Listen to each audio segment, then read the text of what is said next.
Welcome to another episode of Outside the System. In this episode, I spoke with Mitch Earl, COO of Praxis, a college alternative that helps students get into upwardly mobile careers without any student debt.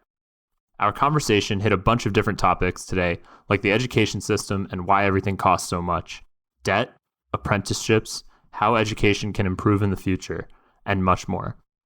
If you find value from this episode, you can support Outside the System on Fountain or any other value-for-value enabled podcast player. Let's get into it.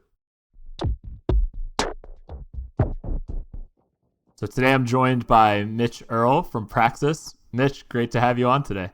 Yeah, man. Thanks so much for thinking of me. I'm excited about the new podcast and, delighted that I can contribute a chapter here for you. It's going to be a fun conversation. I'm looking forward to it very much. Yeah, so I think we've probably followed each other on Twitter for a while. I think that's how I came across you. And I'd come across Praxis, I think, through stuff that you had shared. Thought it was really interesting. Something you may actually not know about me is my first company was in the education field, but it was more in it was in higher ed, but it was basically getting high school students into the colleges of their choice by doing like a peer-to-peer network where high school students could connect with students very similar to them at colleges that they wanted to attend. So kind of like the virtual version of like the on-campus student tour. This is also 10 years ago, so that sounded innovative at that time.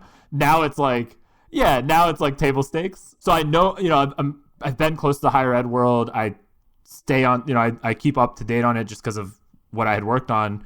So when I saw Praxis, I was like, this is actually really interesting. And over the years, I've gotten away from like really believing in the current model of higher ed. And I think it's very bloated and underperforming, let's say, for the students who are paying those bloated prices.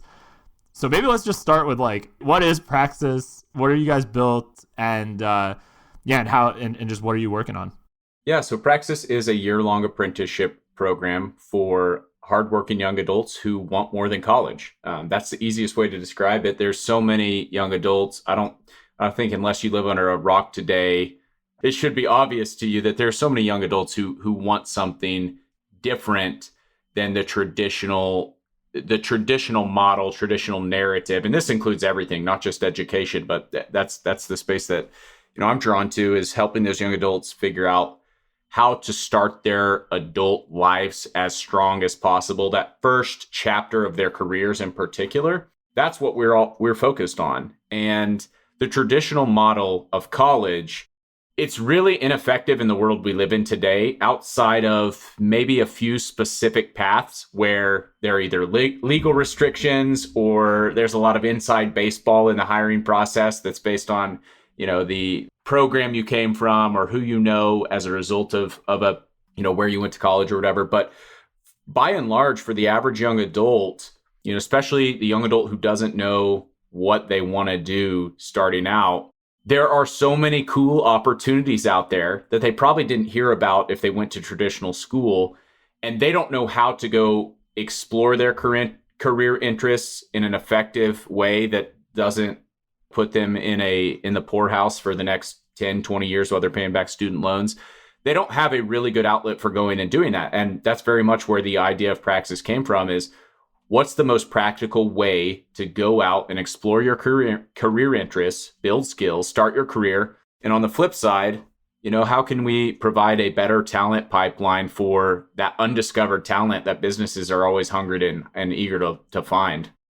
Yeah, and so I guess one other question that, as you were talking, came to my mind is like, how did you end up working on this? So I know you said education is the part that draws you. Did you work in higher ed before? Did you work in how did you land in this particular role? Yeah, so it's quite the unconventional route for sure. I was your typical academic sellout early on. I had my choice of colleges and full ride offers and was the 4.0 valedictorian with great test scores and looked great on paper, and always thought I was going to go the Ivy League route like that. Like the most prestigious academic credentials possible was what I was after. And I had a very specific vision for how I wanted my life to play out. I wanted to go to medical school. I wanted to be a pediatric neurosurgeon. I had very, very ambitious goals from a young age that would have taken me through and required me to follow the, not just the traditional route, but the most prestigious form of the traditional route. And so as I was approaching the end of high school, I had this kind of realization that deep inside, I had this uncertainty about what I wanted to do. I felt like a lot of this vision I had for my life was a result of expectations I felt other people had, whether they were real or manufactured from my imagination. And so I kind of took a different route. I went to the state school. I was really hesitant to take on debt. I think that was something my parents did really well for me, even for school, even with great scholarships, like going to Ivy League schools versus like the local state schools, even if you have great scholarships, materially different what that's going to cost. And so because I wasn't 100% sure, I tried to play it safe and just avoid the debt. So I went to the state school, went to college for free, graduated with no student debt, fortunately. But in college, I had a very pivotal experience. I got involved with an early stage startup very early on in my experience.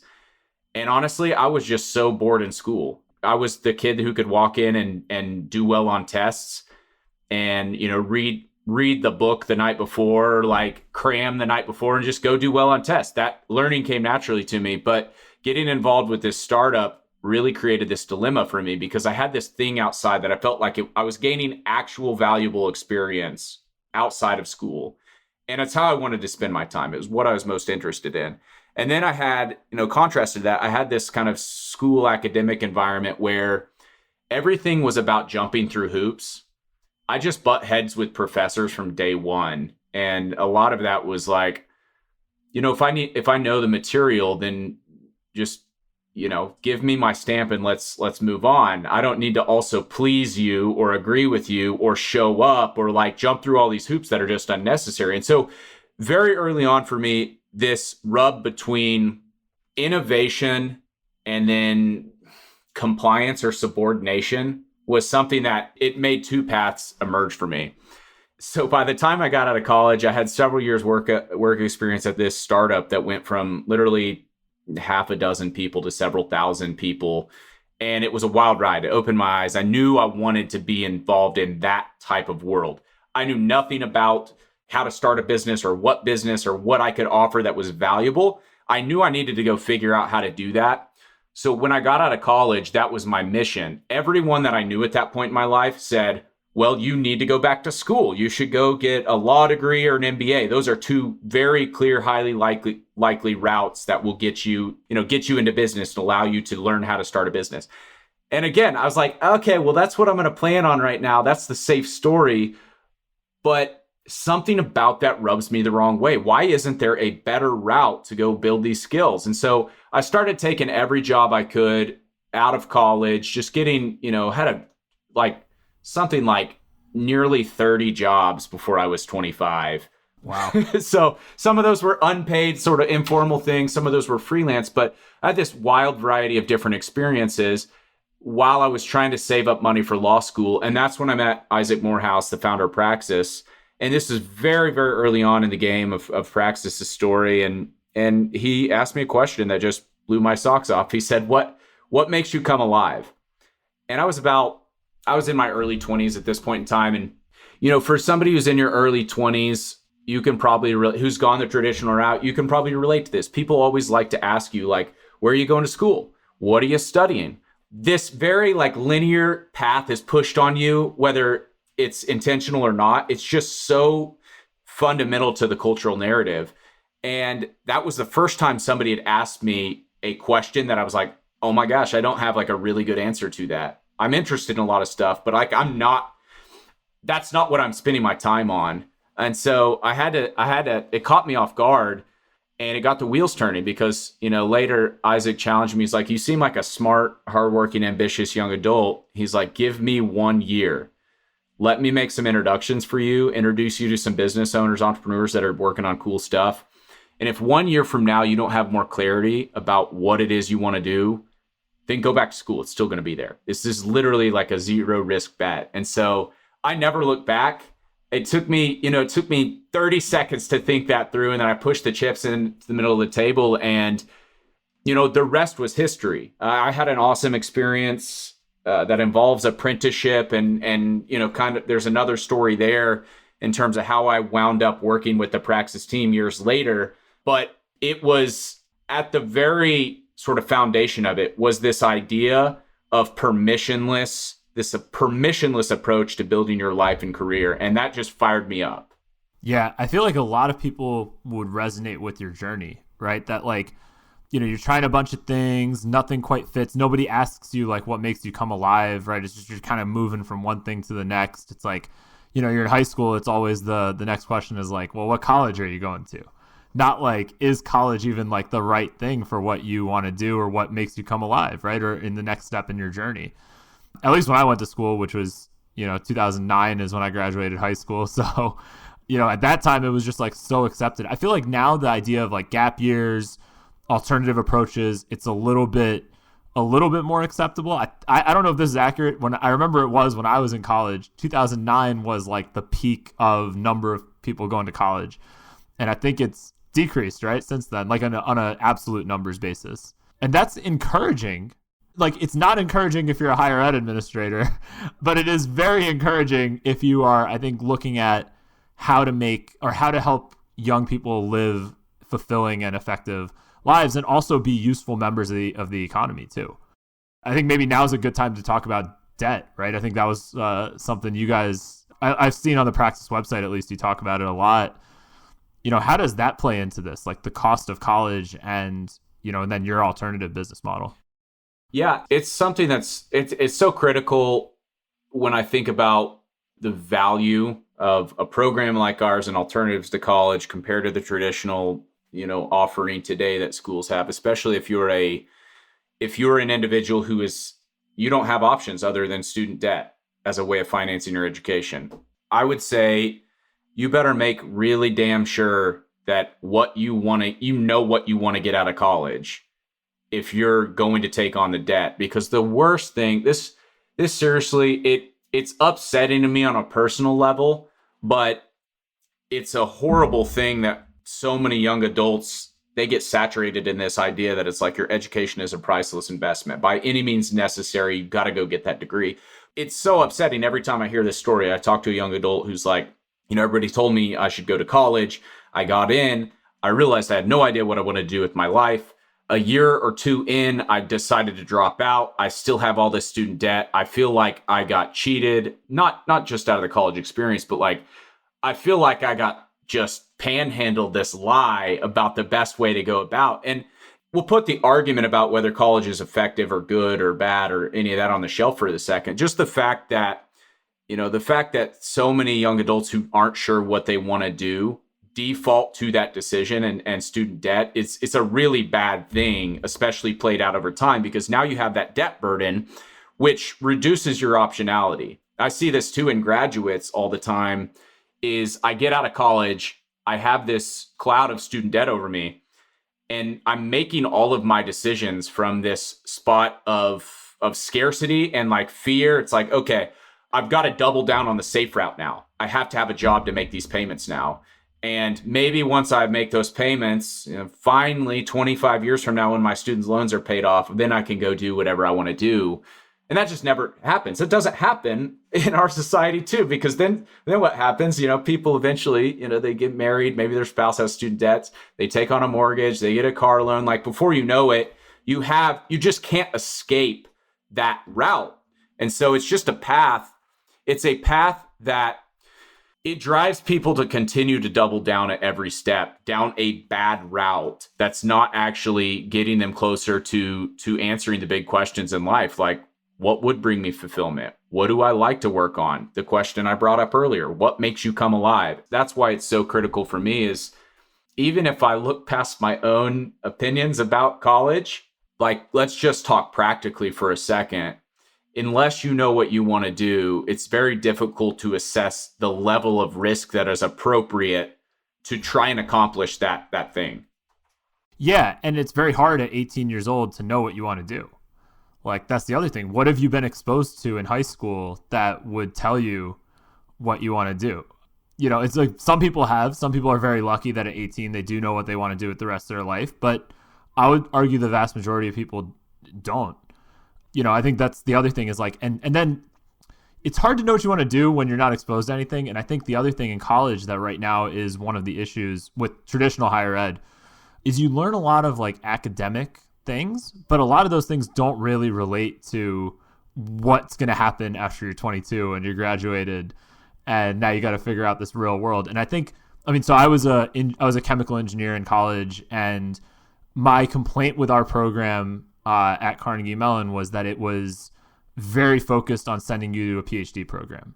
So it was like much less focused on industry. They used to have a co-op program, right? Where I think it's co-op or no, where you're basically like working while you're in the program. That they got rid of that. I forget what that's called. There's a word for it. Not an apprentice, but it's kind of similar to that, where it's like a 5-year instead of a 4-year, but you're working simultaneously. So you're taking like a little bit less on the class side, but you're learning something like that. But they got rid of that program. So if you're in that, you're in that program, you have no idea what is like my day-to-day life going to be if I don't get a PhD and I just go work as a chemical engineer. Like, you have no exposure to what that is through your classes. So, I mean, it's hard to blame the students, let's put it that way, for feeling lost in that type of environment. And you guys take a very different approach, but it sounds like it was born out of this frustration with how the current system works. Is that accurate? Yeah, and it's definitely that frustration resonates, and that was a big part of it. It was also just noticing this sort of imbalance in the market. There are all these young adults that are hungry, most of them in college, that are saying, "Hey, I'm eager to work. Everybody says I need experience, I need skills, I need all these things. Nobody's hiring." And then on the other side of the market, there's all these entrepreneurs and businesses like that. I'm always hiring. I just can't find good people. I can't find people who want to work hard and learn. And it's like, okay, that's a clear imbalance in what's happening in the world. There is a more practical alternative out there, and we've got to figure out a way to bring that to bear. Yeah, that's awesome. And that's so true, right? It's like, I mean, there's those famous memes that are like, some like a technology is 2 years old, and then the job application says like 7 years experience required. It's ridiculous. Right? Yeah. Yeah. But you're right. It's like this mismatch out there between what companies are looking for, and then the fact that there are students who do want that kind of experience. And then that's what you guys are kind of marrying together.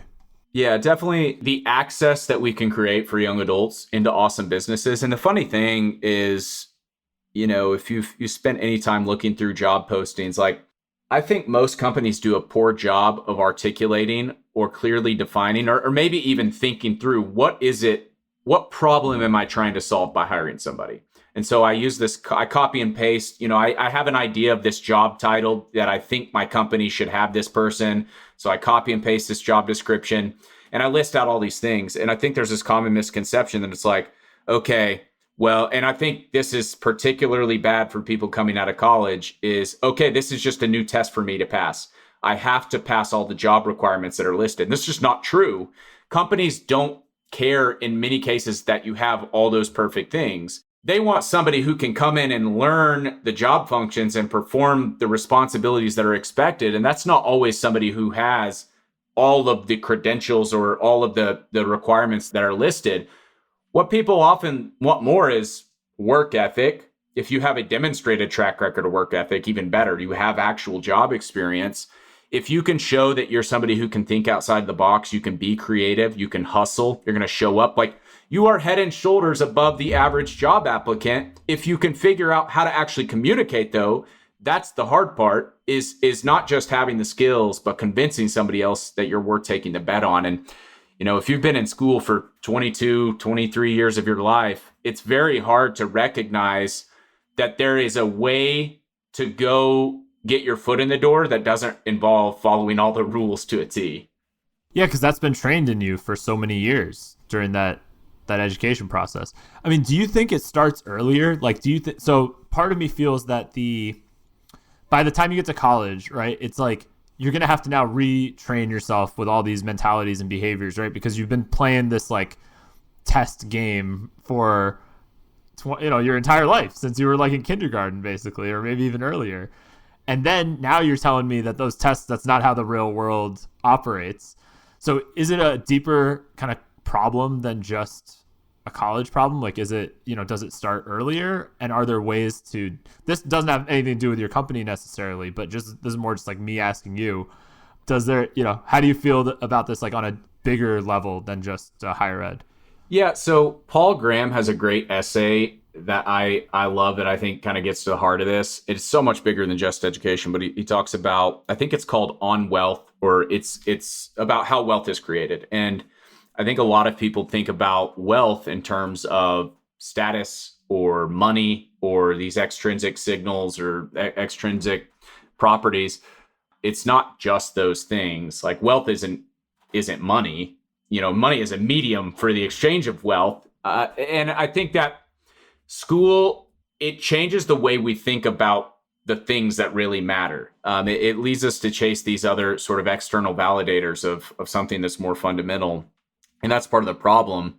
Like having a degree and a big salary does not equal happiness. I think school leads us to believe that there are sort of these milestones, like if I have a good degree that allows me to get a good, safe, stable job that allows me to earn XYZ dollars, that translates into happiness. That's the formula. That's not the formula. It may be for a select, set of people, but what actually is a lot more likely to lead to happiness for any individual is figuring out the unique value that you can create for other people, figuring out how to solve problems for other people with the insights you bring, how to marry sort of that combination of the things that you're uniquely interested in and the things that other people value, and how to marry those things together as a way to construct how you spend your time. And school does not enable us to think about all of those sort of more fundamental things, like how can I be useful in the world? How can I figure out what I'm uniquely good at and where I have a distinct advantage to go be valuable solving XYZ problem? And I think that getting to the heart of understanding, one, how wealth is created and what real wealth is aside from just money, like it's all these other aspects of an enriched life and an enriching life, not just money and material success. And it's very hard to navigate through the traditional schooling system and come out with this more rich, thorough, fulfilled, like complete picture of like, what is the goal we're all working towards? If the goal that we're all here on this big rock spinning around the sun is just like, go get a 40-hour 9-to-5 job and make six figures and like have a little bit left over for our kids after we die, and the government takes their share, like that's a pretty meaningless existence. Like it's no wonder so many young adults feel nihilistic if that's the narrative that they bought into. Yeah, I mean, this is going to take us down a rabbit hole, but I love it. This is this is where it gets fun. I mean, I think this nihilistic attitude is in a large part driven by this sort of like trap that people fall into. And then, I mean, you definitely know more about this than me, so I'm curious to hear your thoughts on it. But like, the student loan trap is kind of one that it's very hard to escape once you fall into it. And you're 18 years old when you make this decision, before you know anything about anything. And I've had this conversation with other people where it's like, if you were 18 and you wanted to start a business and you wanted to get $300,000 loan, like, I mean, you could be an accomplished entrepreneur and it's hard to get $300,000 loan for a new business in general. And it's like, you might have the best track record. I mean, you're talking about an 18-year-old, no chance. If you want to go to college, no problem. So why does it work like that? I'm sure there's incentives that I don't understand behind the scenes that make a bank more likely to give, not more likely, it's like easy to get a student loan for that amount of money, if you're going to college. Like, so tell me about why that is, if you know. Yeah, well, it's easy to get a federal student loan. It's not so easy to get a private student loan. And there's a distinct difference between the two in terms of what goes into the underwriting criteria of different types of loans. That's probably a different rabbit trail that's less interesting. But it's, the government loves to botch price signals. So that's what they're best at, is like forcing everyone to acknowledge them as an intermediary in the market where they are dismantling the price mechanisms that are taking place. Interest rates are a great example of this. Like, they've been artificially held low for years and years. And now we're seeing what happens when those interest rates are slowly being released back to get a little bit closer to what they should be. But the same thing to some extent is happening in the student loan market. These federally backed loans, student loans, they basically act like subsidies to schools. that, taxpayers and this poor individual who signed the papers, like they're the ones eating the cost for it. There's no real risk underwriting involved in those loans, though.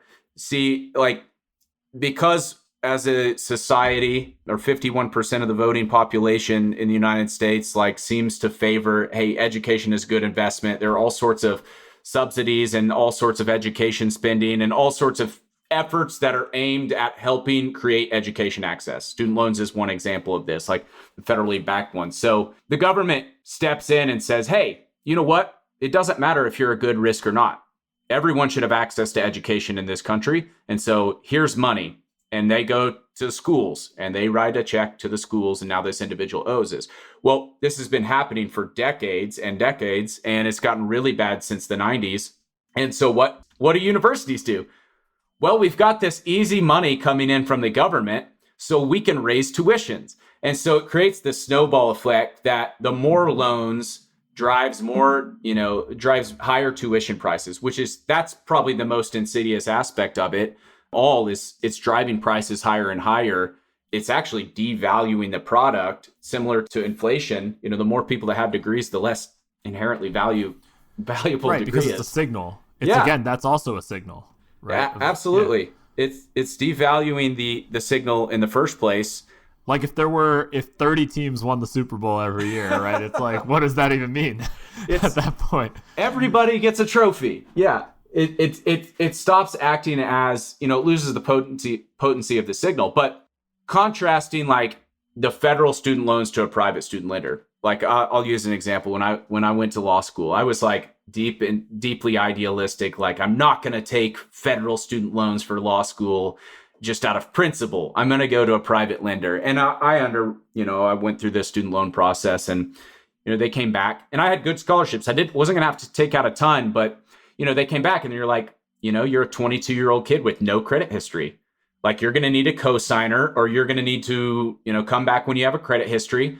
And why did they do that? Well, they're actually underwriting risk. They're not like passing off the risk to taxpayers, or, like not actually underwriting it in the case of like federal student loans. And so, if you think about the way real estate loans or any other business loan is underwritten, like, they're assessing someone's likelihood or ability to pay that back. And it's more than just the individual's ability. That likelihood is important.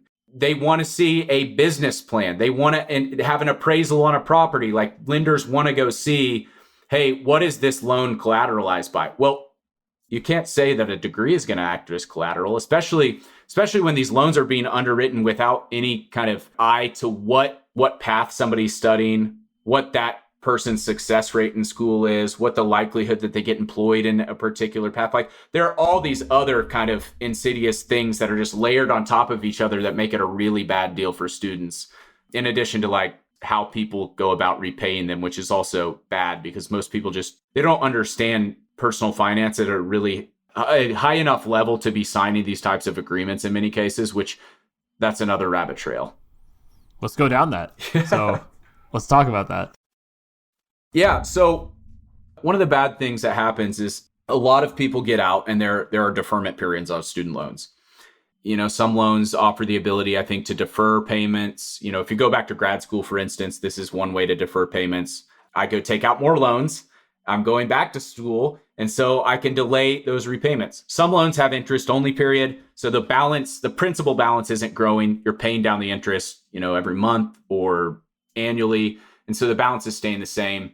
There's usually some kind of window after graduation or after you leave school where this repayment kicks in. Well, there are all these different options with your student loans now. You can make minimum monthly payments, which is bad. In many cases, those minimum monthly payments aren't even covering the full cost of interest. And so what happens, you'll see this on Twitter all the time. If you ever see, student loan posts going viral, is like, I've paid off twice what I originally owed, and the balance is even bigger. It was like, well, why is that? Well, minimum payments are one reason. There are also other ways of basically making reduced payments over time that are kind of built into education loans that just gives them all sorts of flexibility. Well, that flexibility is bad because the loans just don't go away. They're going to keep growing. this is the bad thing, is that students, they don't often know how these things work, and they don't understand how loans in general work, and they may not have good personal finance practices in place. And also, they may not actually be getting the job outcomes that they thought they would get as a result of having a degree. And so they're kind of in a dilemma in many cases. What they see is, how do I make the lowest possible monthly payment? That's what seems to solve the short-term problem. So I'm going to pursue this. And then before you know it, it's snowballed out of control. It's gotten, in many cases, like, put people in very, very bad situations. And I don't think this may have changed recently. Trap. It's a trap. It's a trap. Yeah. But I don't think you can't declare bankruptcy with student loans. That may have changed recently. I know that there's been some talk and legislation surrounding that, but you now have this debt that you literally cannot escape. There's no way to declare bankruptcy and start back over if it doesn't pan out. Whether that's good or bad, that's just the fact of the matter. Yeah, and I think that's to your point about price signals, right? Like, this all distorts what the price of the loan is. Like, if you can't declare bankruptcy on it, if you think about like a business loan, for example, and obviously I don't even think business loans are priced properly, but because of the interest rate issue that we talked about with the Fed. But if they were normalized for like what you're studying, how good you are at that, however you define that, I don't know how you'd put a metric against that. But it's like, it's pretty obvious that there's certain majors that do better than others financially post-graduation, and that's simply because of the demand for those jobs. Like, a software engineer is going to do better than like an English major on average. I'm not saying every software engineer will do better than every English major, but the average one was going to have a much easier time getting a job versus the other. So the loan isn't reflecting that. Like, the price of that loan is not reflecting that. You could actually make the case, and this may be what you guys are building at Praxis, actually. You can make the case that if businesses are demanding a certain skill set and you're training students and providing that, the student might not even have to pay, because the businesses might pay that institution, or maybe they have to pay a lot less than what another type of major would do, where it's like, hey, we'll educate you on this, but we're not getting paid on the other side because there's no businesses demanding this skill set.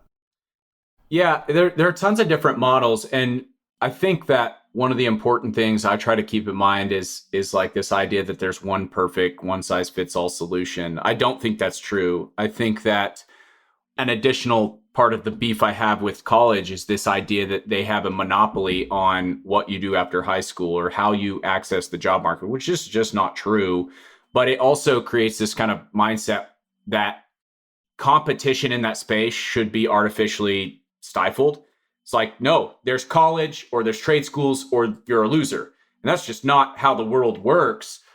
I really like the idea. I love that there are all these different boot camps for all these different things popping up. I love that, I'm very proud of the program we've built and are continuing to build and have success with as well. But there should be this robust marketplace of options that help people with different interests or different, skill sets they want to develop, fill different market needs. Like, in a truly rich economy and ecosystem, that's just what's going to happen naturally. But because, one, student loans are easy money to get, and two, the cultural narrative and myth that you need college, we've been artificially suppressing alternatives and innovation in this space for decades. And eventually the chickens are going to come home to roost, as they say. One thought I had as we were talking about the trap just now, right, on the student loan side. If you could wave a magic wand and fix it, how do you fix it? Like, what is there's sort of two problems. So before you answer this question, there's kind of the two problems. There's like all the people that have the debt right now and who are in this trap, basically. And then there's the future people, right? So like, I think those are different solutions, because there's people those are basically two different questions. Maybe not two different solutions. Those are two different questions. Like, how do you fix the people who are stuck in it right now? And then how do you do it moving forward so you prevent this kind of thing from happening?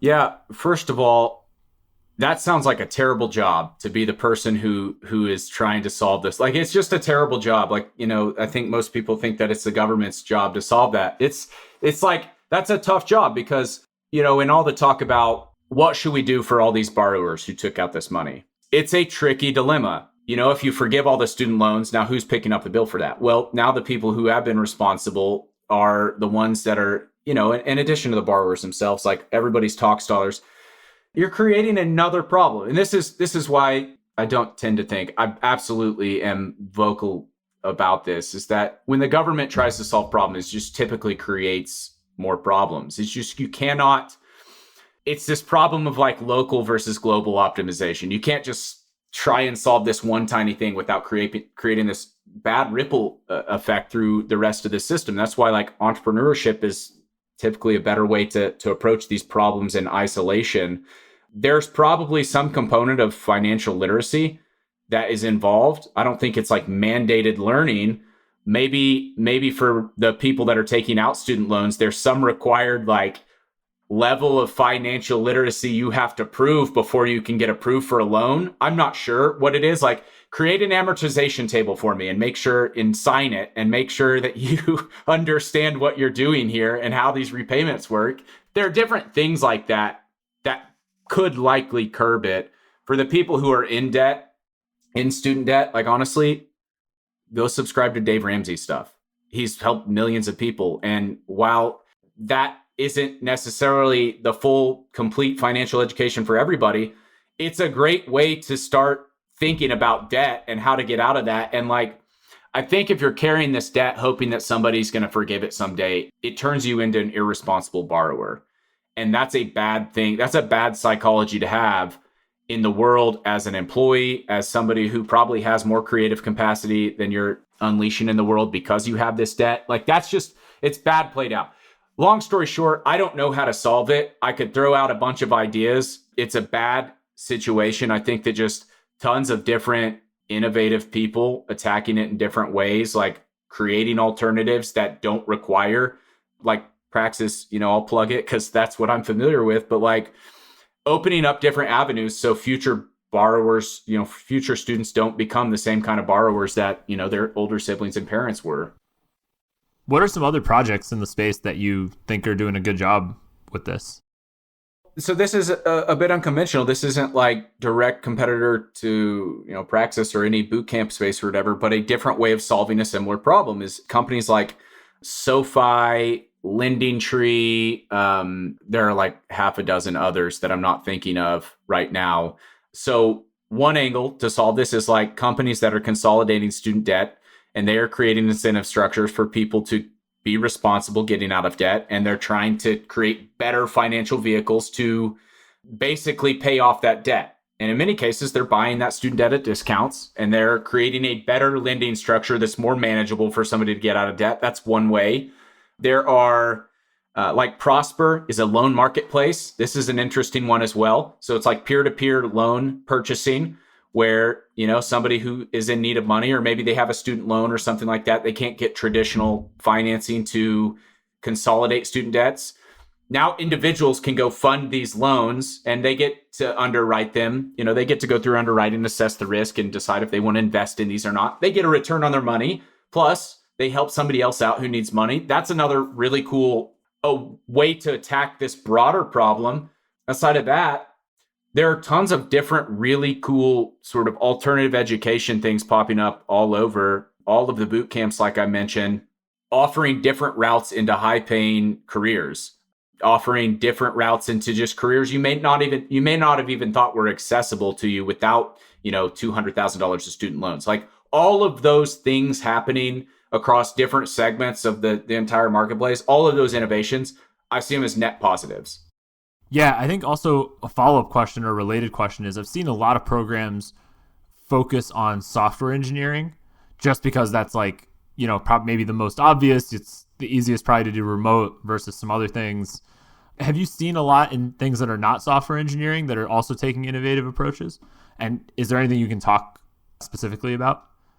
Yeah, so some companies have tried different things as well. I know that, so like we're great at non-technical stuff. Praxis, we are almost hyper focused on entry-level non-technical roles. So think like sales, marketing, customer support, business operations, people that know they want to start a business someday.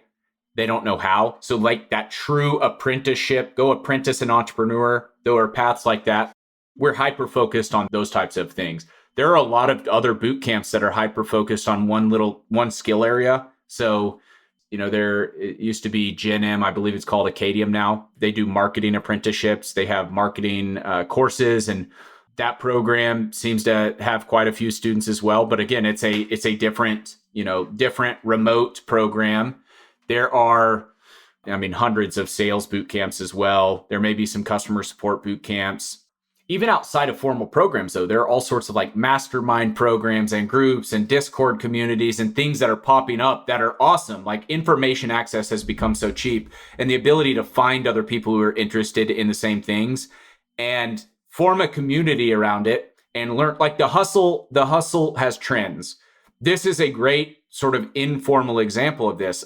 Cody Sanchez creates a ton of like small business content and has a community that's similar like this. Like, how do you go break into entrepreneurship? Well, there's probably degree programs. You could go the traditional route, or you could go this unconventional method and go congregate and learn from other people who are already doing it informally, and do that through a shared community that's interested in the same topics, where there's ideas. Like the proliferation of ideas in those communities, it just happens so fast that it opens up tons of pathways, and it creates sort of the right environment for serendipity. And that's what I love about all this innovation that's happening and all these different programs, is like when you start having lots of smart people with energy and hustle and some hopeful idealism sprinkled in, like they all start working on this big, broader problem all at once in their own little special way. Like you just get a lot of cool opportunities, and not only do those people benefit, but the end users, the end customers, the students who felt like there used to only be like specific paths, like everybody is better off as a result of those things. Yeah, I think that makes a lot of sense. So to move on to something that I think was on my list, definitely wanted to ask you about.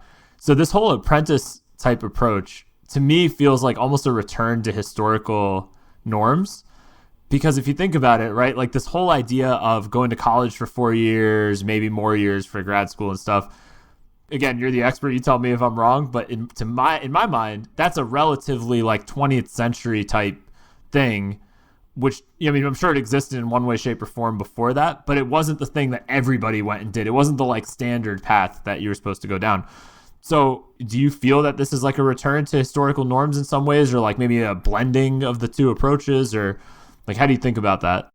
I think we're perfecting the apprenticeship program. We are perfecting it. There's some nostalgia, I guess, to the idea of like reviving the old apprenticeship forms. There are probably some things that were like not ideal about traditional apprenticeship contracts in, like pre-19th century America and Europe and wherever, where it's like, you'd be 11 years old and you'd sign a 10-year contract that was either unpaid or very lowly paid, and like you're locked in for 10 years like that. It was a different time and different place, and different predatory in a different way than the student loan thing.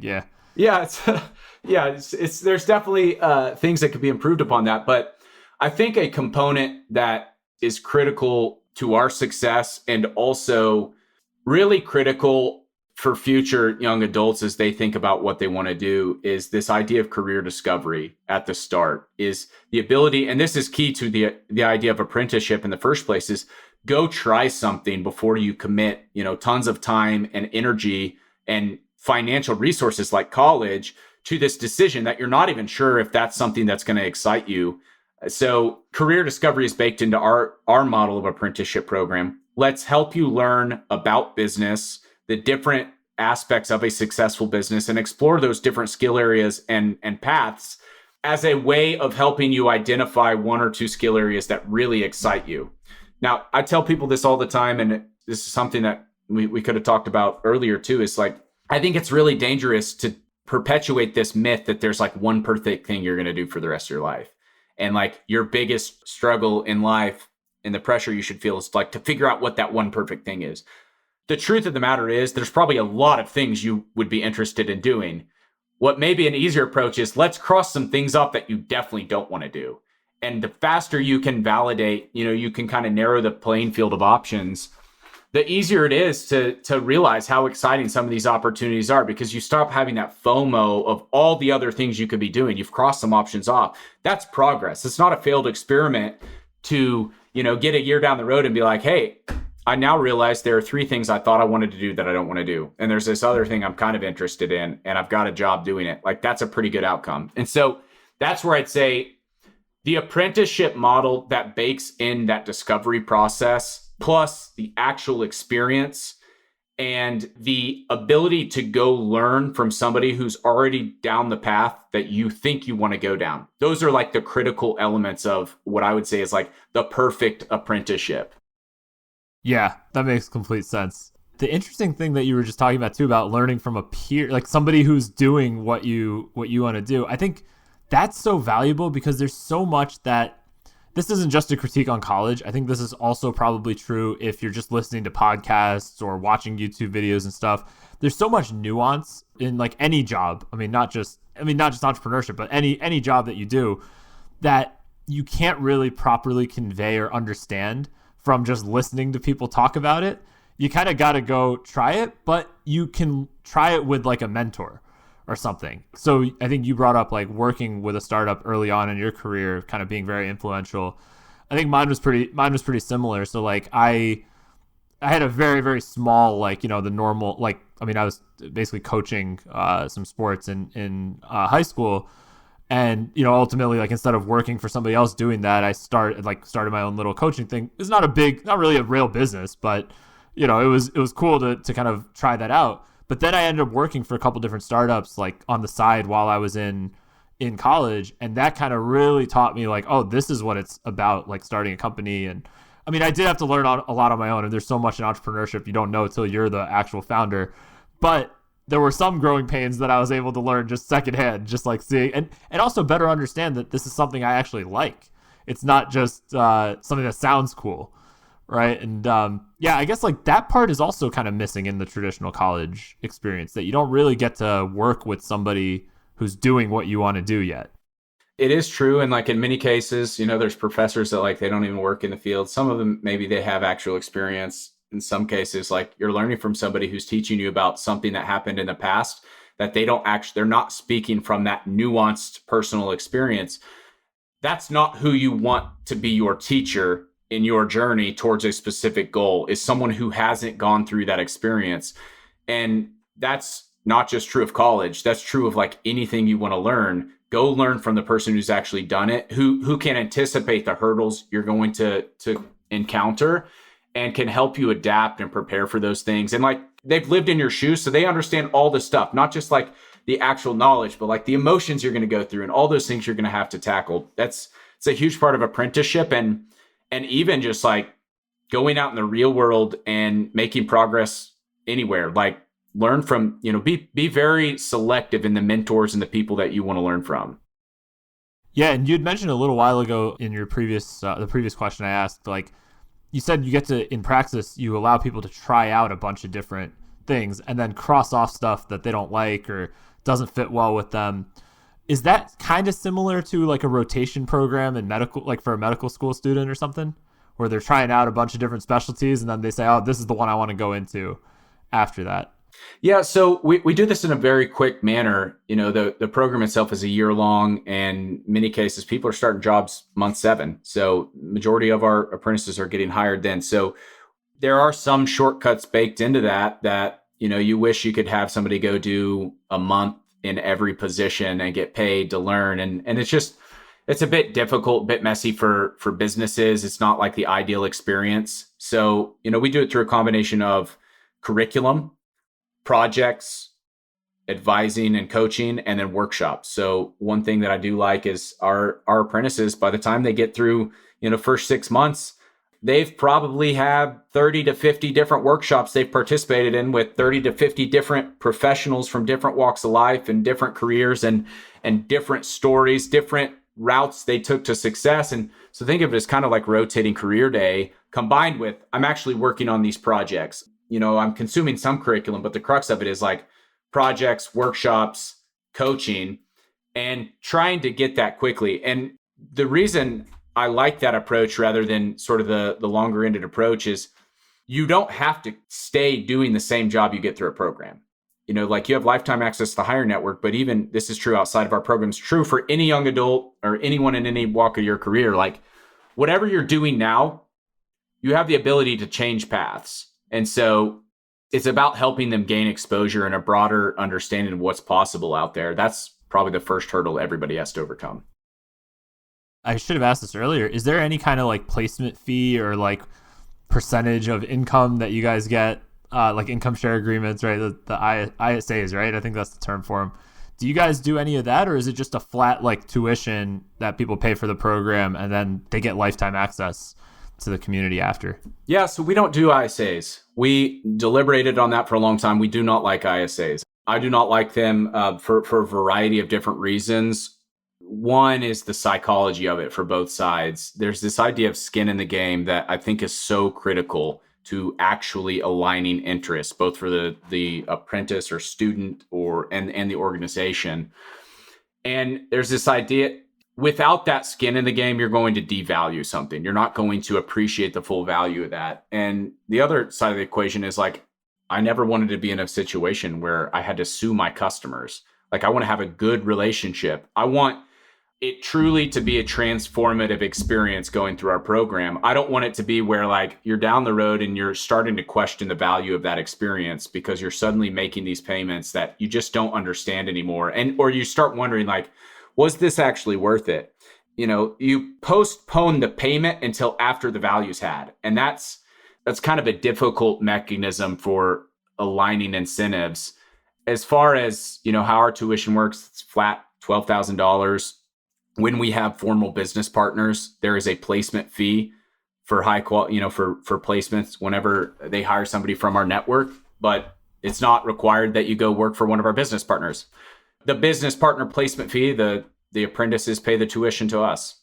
Yeah, so that kind of aligns incentives because a business would be paying recruiters like that. That's a pretty standard model. It's not you guys didn't invent that model. You just are participating in the model that already exists for that. And then for students, they're not giving you a share of what they're making afterwards. Correct. Yeah. And their earnings are great and they don't have that percentage taken out of it. And so, the other thing is like if their income's increasing, they're not increasing their payments. Like they owe the same thing. It's flat rate, amortized loan, it's the same flat rate regardless. And so that I think is just a better experience for everybody, all parties involved.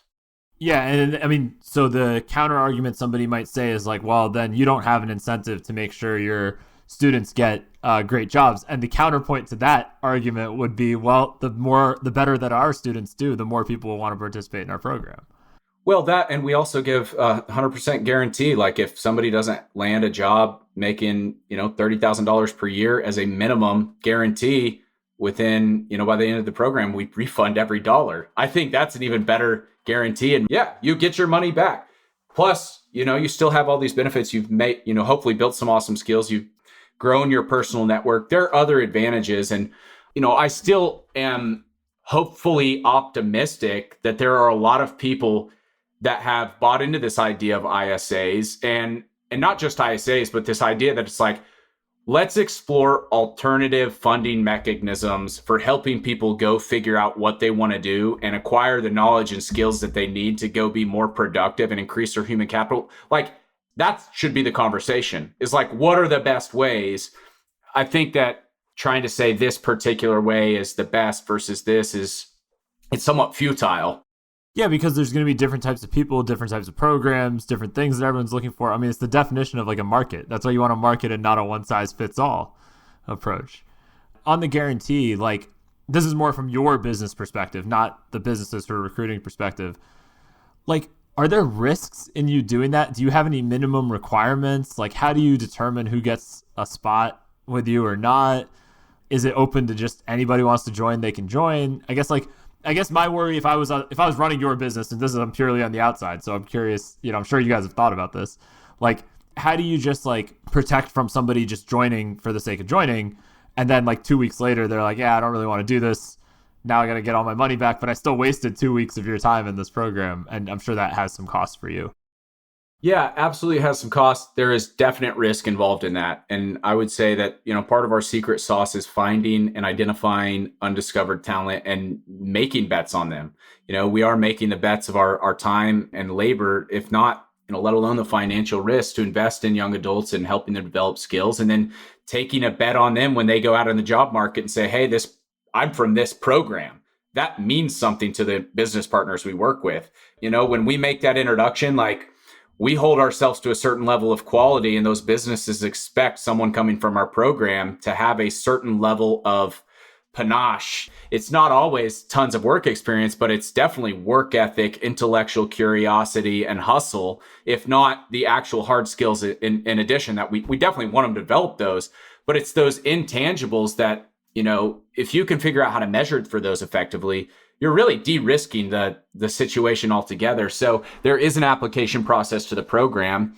There's several things we're looking for: the work ethic, hustle, character, intellectual curiosity, all of those sort of soft skills that are missed by a raw credit score or the typical college application in many cases. But it's more than just that too. I'm not offer somebody a spot in our program if we are confident that what they are trying to accomplish is not something we can do. Like, if you want to go be a software engineer at Amazon or Facebook, or probably software engineering at all, and you don't have those skills already, our program's not for you. That's not what we're good at. Go check out Lambda School or Iron Hack, or like any of the hundreds of other programs that is their bread and butter. That's where we can't help you. And I wish I could help everybody, but I think it's inherent in that risk is accepting there are only so many things you can be really good at. And we want to be the best at those things. And we want to be at the best at those things for the right type of customer. And so, we've learned over time who is the customer we offer the most value for. I think it tends to be the person coming right out of high school or finishing a gap year, or the college dropout, who they feel like the options available to them today aren't the right ones for them. And they want something more. They want a more dynamic experience. They want to take the shortcut of like breaking directly into their career rather than sitting in school. And, there are other attributes, but it's kind of all those things inherent in that decision to offer a full guarantee. Is we've got to be really good at assessing risk, but it's not the same type of risk that most people are looking at. Yep. So a couple more things as we wrap up here. What does the future look like if you guys succeed? What does the education landscape look like, or the options, let's say, for somebody who's finishing up high school and thinking about what's next? So maybe not just what Praxis is today, but what you guys hope to be in the future. Yeah. So I would say we're already succeeding at what we're doing. That's part of it. Like, we're not trying to build a new college. We're not trying to be college. We're not trying to compete with college. We're trying to build an exceptional world-class experience for the right type of young person. And we're doing that. And we're not trying to, grow 500% per year, which is a strength of ours. Is like, we're very comfortable at this incremental long-term game we're playing, and doing that by focusing on quality over sheer growth. So, the more success we have, the more alumni we have. So marketing becomes easier. But, outside of the obvious advantages to us as a business, the obvious advantages to young adults are, every time I think about the world 5, 10, 20 years from now, where there are thousands more Praxis alumni who are young professionals or people in their 30s and 40s at this point, they avoided student debt.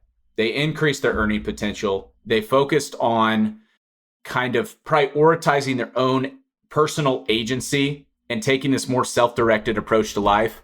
The ripple effect of those people out there living their best lives, not being wage slaves, working jobs they don't love, doing unfulfilling work, like that has such a tremendous positive ripple effect in the world of people who now have their creative capacity intact. They still have energy. They're not in a place of financial servitude that prevents them from going and chasing the best thing, the highest, most worthy goal they could go tackle.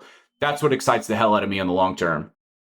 Yeah, that makes complete sense. I mean, that can like transform a society, right? When people are hopeful, when people have the ability to go pursue the things that they want, and then also the skills to actually go accomplish a lot of those things. So if someone's listening and they're like, hey, this sounds really good, either as a business or as a student, potential student, What's kind of the next step? Where should they go? Where can they find you guys? Yeah, discoverpraxis.com. You can find everything there. Always feel free to shoot me an email, mitchell@discoverpraxis.com. Hit me up in Twitter DMs. Like, I am very accessible and always happy to field inquiries. What's your Twitter handle? @Mitchell_Earl. Cool. And with that, this has been awesome. I feel like I learned so much. I feel like we could have talked for another 2 hours. Maybe we'll have to do a part 2 and part 3 in the future.